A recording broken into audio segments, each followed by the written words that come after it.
to the park at the other end of the perspective. The noise and colour of this holiday vision seemed to transform Nettleton into a metropolis. Charity could not believe that Springfield or even Boston had anything grander to show, and she wondered if, at this very moment, Annabel Balch, on the arm of as brilliant a young man, were threading her way through scenes as resplendent. "Where shall we go first?" Harney asked, but as she turned her happy eyes on him he guessed the answer, and said, "We'll take a look round, shall we?"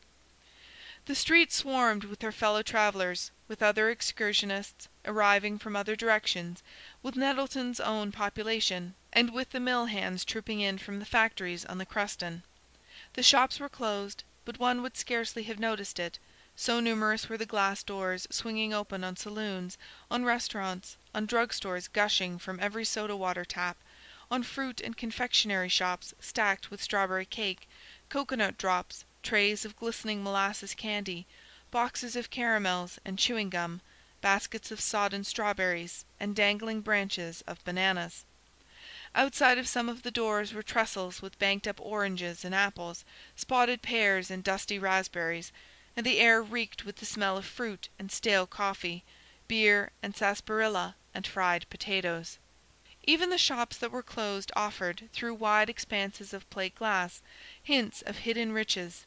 In some, waves of silk and ribbon broke over shores of imitation moss from which ravishing hats rose like tropical orchids. In others, the pink throats of gramophones opened their giant convolutions in a soundless chorus, or bicycles shining in neat ranks seemed to await the signal of an invisible starter, or tiers of fancy goods in leatherette and paste and celluloid dangled their insidious graces, and, in one vast bay that seemed to project them into exciting contact with the public, wax ladies in daring dresses chatted elegantly, or, with gestures intimate yet blameless, pointed to their pink corsets and transparent hosiery. Presently Harney found that his watch had stopped, and turned in at a small jeweller's shop which chanced to still be open. While the watch was being examined, Charity leaned over the glass counter, where, on a background of dark blue velvet, pins, rings, and brooches glittered like the moon and stars. She had never seen jewellery so near by, and she longed to lift the glass lid and plunge her hand among the shining treasures. But already Harney's watch was repaired, and he laid his hand on her arm and drew her from her dream. "Which do you like best?" he asked, leaning over the counter at her side. "I don't know." She pointed to a gold lily-of-the-valley with white flowers. "Don't you think the blue pin's better?" he suggested, and immediately she saw that the lily-of-the-valley was mere trumpery compared to the small round stone, blue as a mountain lake, with little sparkles of light all round it. She coloured at her want of discrimination. "It's so lovely, I guess I was afraid to look at it," she said. He laughed, and they went out of the shop, but a few steps away he exclaimed, "Oh, by Jove, I forgot something," and turned back and left her in the crowd. She stood staring down a row of pink gramophone throats till he rejoined her and slipped his arm through hers. "You mustn't be afraid of looking at the blue pin any longer, because it belongs to you," he said, and she felt a little box being pressed into her hand. Her heart gave a leap of joy, but it reached her lips only in a shy stammer. She remembered other girls whom she had heard planning to extract presents from their fellows, and was seized with a sudden dread lest Harney should have imagined that she had leaned over the pretty things in the glass case in the hope of having one given to her. A little farther down the street they turned in at a glass doorway opening on a shining hall with a mahogany staircase, and brass cages in its corners. "We must have something to eat," Harney said, and the next moment Charity found herself in a dressing-room, all looking glass and lustrous surfaces, where a party of showy-looking girls were dabbing on powder and straightening immense plumed hats. When they had gone, she took courage to bathe her hot face in one of the marble basins, and to straighten her own hat-brim, which the parasols of the crowd had indented. The dresses in the shops had so impressed her that she scarcely dared look at her reflection, but when she did so, the glow of her face under her cherry-coloured hat, and the curve of her young shoulders through the transparent muslin, restored her courage, and when she had taken the blue brooch from its box and pinned it on her bosom, she walked through the restaurant with her head high, as if she had always strolled through tessellated halls beside young men in flannels. Her spirits sank a little at the sight of the slim-waisted waitresses in black, with bewitching mob caps on their haughty heads, who were moving disdainfully between the tables.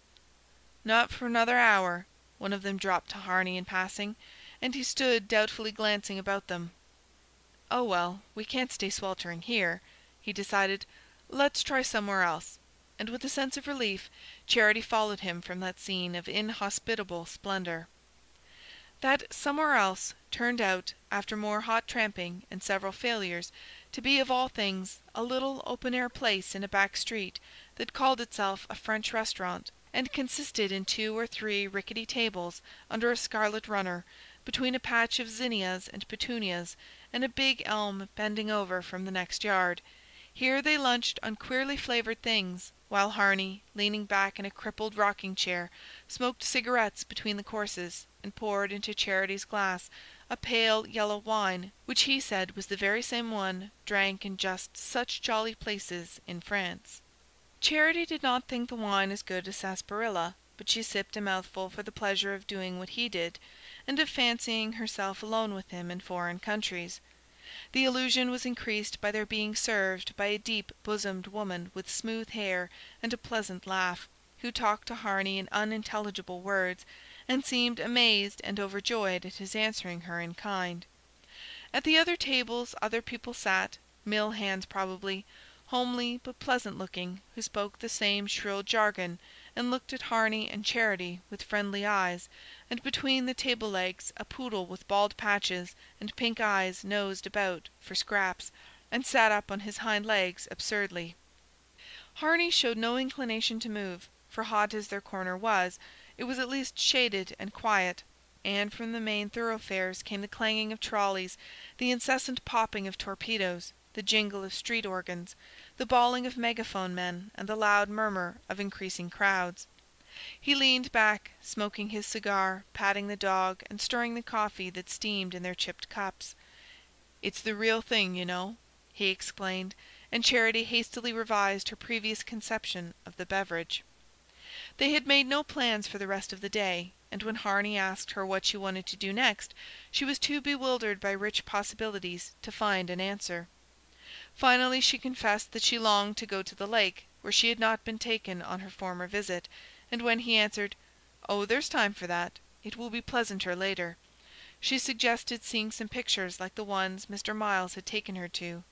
She thought Harney looked a little disconcerted, but he passed his fine handkerchief over his warm brow, said gaily, "Come along, then," and rose with a last pat for the pink-eyed dog.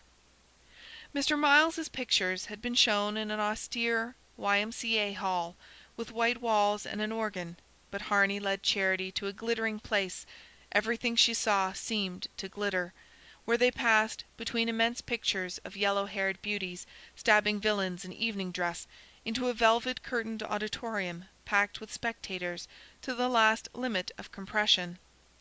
After that, for a while, everything was merged in her brain in swimming circles of heat and blinding alternations of light and darkness.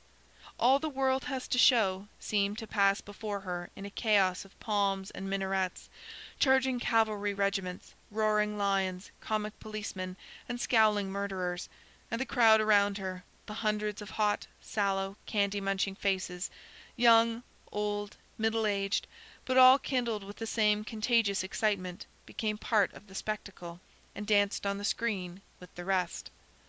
Presently the thought of the cool trolley run to the lake grew irresistible, and they struggled out of the theatre.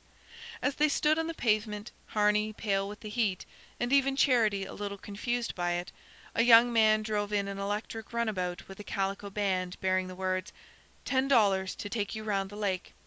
Before Charity knew what was happening, Harney had waved a hand, and they were climbing in. "Say, for 25 I'll run you out to see the ball game and back," the driver proposed with an insinuating grin, but Charity said quickly, "Oh, I'd rather go rowing on the lake." The street was so thronged that progress was slow, but the glory of sitting in the little carriage while it wriggled its way between laden omnibuses and trolleys made the moments seem too short.